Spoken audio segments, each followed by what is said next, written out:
It just seems like Sonic can never get a break. Like, just come on, let people enjoy it.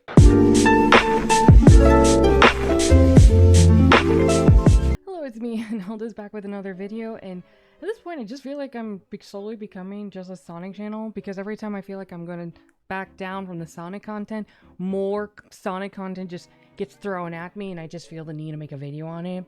So I want to say, like, stop coming out with Sonic content to make videos on, but at the same time it does give me ideas to make videos, so I mean, keep it coming. But today we're gonna be talking about unfortunate event that has been going on with Sonic Frontiers. And yes, that it does involve the potential that this game has suddenly been getting at least Metacritic review bomb, which is when a big source of people just come and give it 0 to 1 negative reviews, severely damaging the overall average score.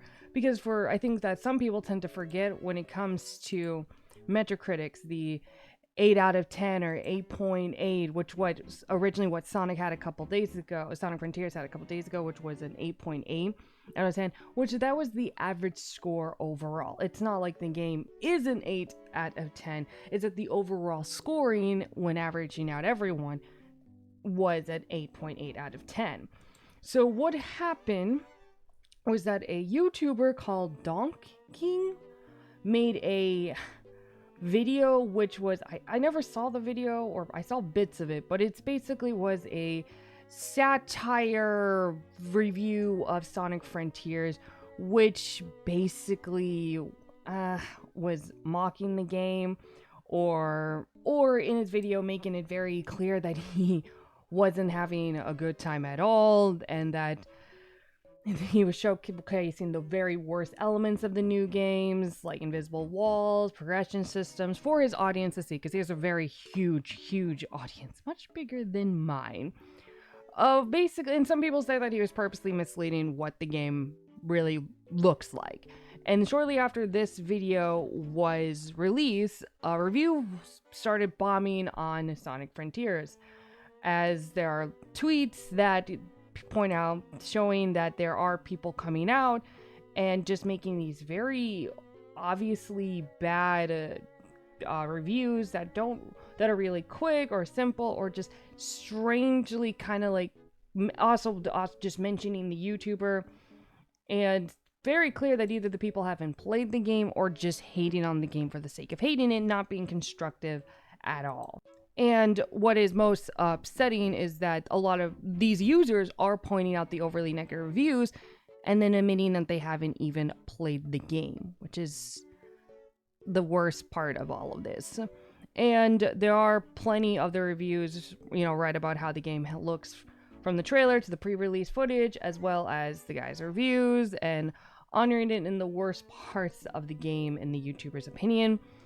Though the game, the bomb ratio hasn't affected Sonic Frontiers' overall user scores, though it has gone down. That's just more or less because more people have just reviewed it. But it's still positive overall, so the game is, safe in that regard. It still has, at the time I believe I'm recording, it's an 8.3. So I don't want to say it's gone down just simply because of the negative reviews. Maybe just more people reviewed it positively or mixed, and then the negatives just kind of all averaged out. But the game is, so far, it's fine. So how did the YouTuber take this when he was called out that his video might have unintentionally caused his audience to ratio the game like this, or to just go after the game like this? Well, he followed up with a tweet saying, "Sonic fans are review bombing their own favorite game to make my fans look bad, as there are some tweets called Donkey Lover 2005 and Donkey Fan 123, which are obviously most likely trolls." And then also said that in the end, way more positive reviews are being left than negatives, and it's 90% Sonic fans leaving both. My intentions was never to send bomb ratios.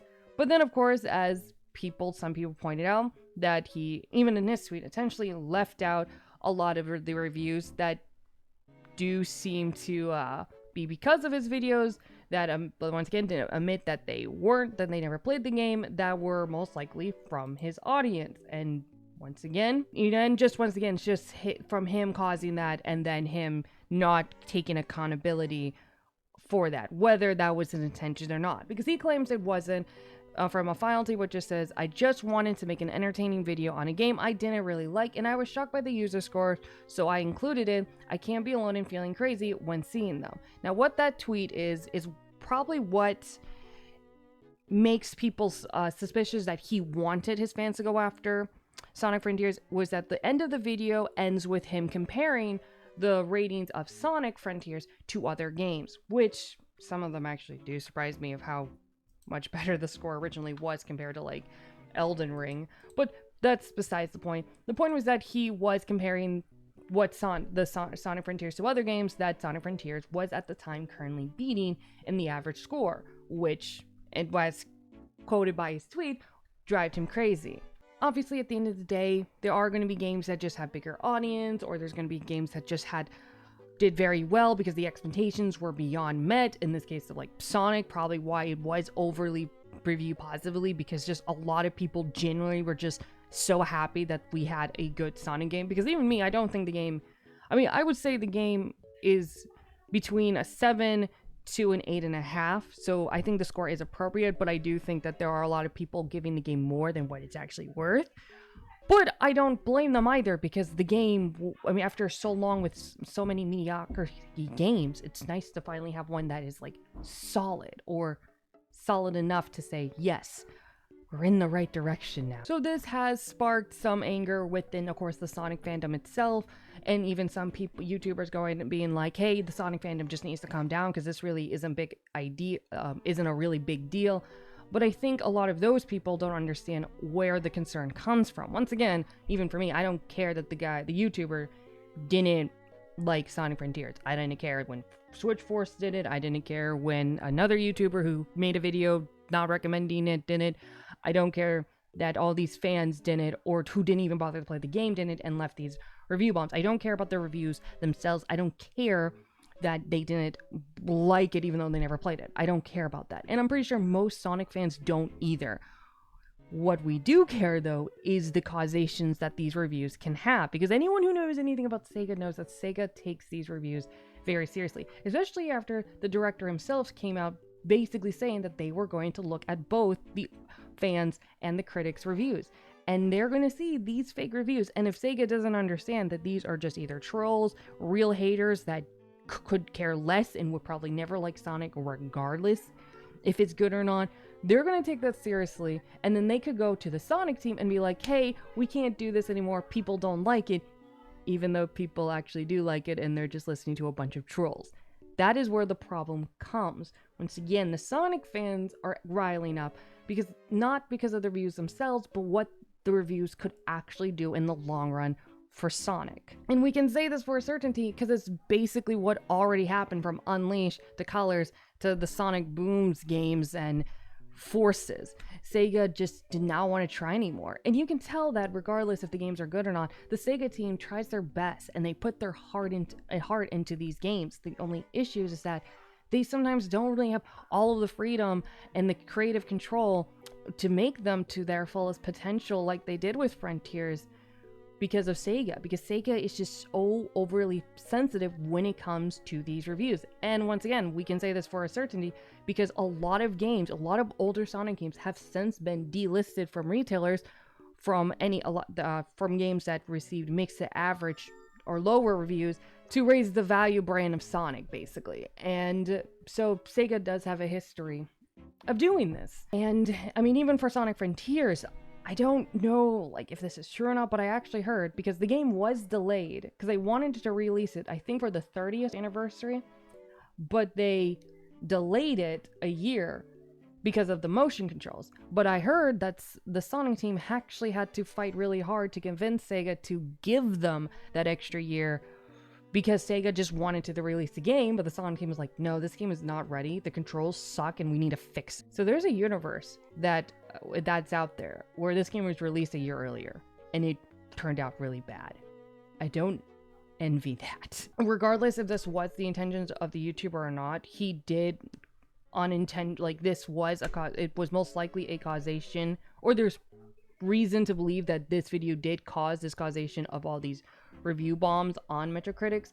And once again, whether that was his cause or not, there is a reason to be concerned about it. So all those Sonic fans, or so all those people that are being like, the Sonic fan needs to calm down. No, there's a reason why. We just got a good Sonic game. We do not want to go back to getting bad ones, right? We have a right to be concerned, I think.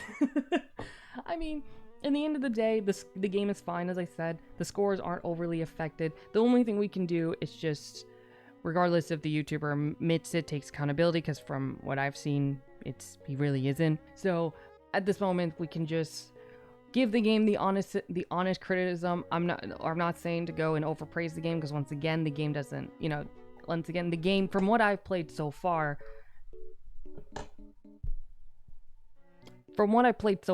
the game isn't a masterpiece or perfect, but it is very fun, it is enjoyable, and there is so much more it can be improved upon. And it is an overall enjoyable experience that Sega and the Sonic team can take somewhere. And that's what is the criticism that these developers need to hear. So I forgot to add this, but I'm not saying that he shouldn't be allowed to make videos like this. I mean, that is his choice. Freedom of speech. He's allowed to make videos like this. But also, just acknowledge that regardless if you meant to cause something or not, that your video might have had caused something. And I do think that at least admitting that would help. So my best advice is, if you can, go on Metacritic and give the game an honest review. Give them honest feedback and give them something that they can take from and be able to, well, make more Sonic games, but make better Sonic games that can lead us to finally getting a big masterpiece that Sonic deserves. Or another Unleash. I seriously gotta replay that game because it's been so long, and I don't know if I like Sonic Frontiers better than Unleash. But with that being said, leave a like, subscribe if you haven't already. I post videos as often as I can. I really am not trying to keep making Sonic videos, but it just comes or goes. I just don't want my channel to fall into a certain niche where it's just Sonic, but I don't know. The future of this channel is going in weird directions, just like the Sonic franchise, so I guess it aligns. As always, till next time, bye-bye!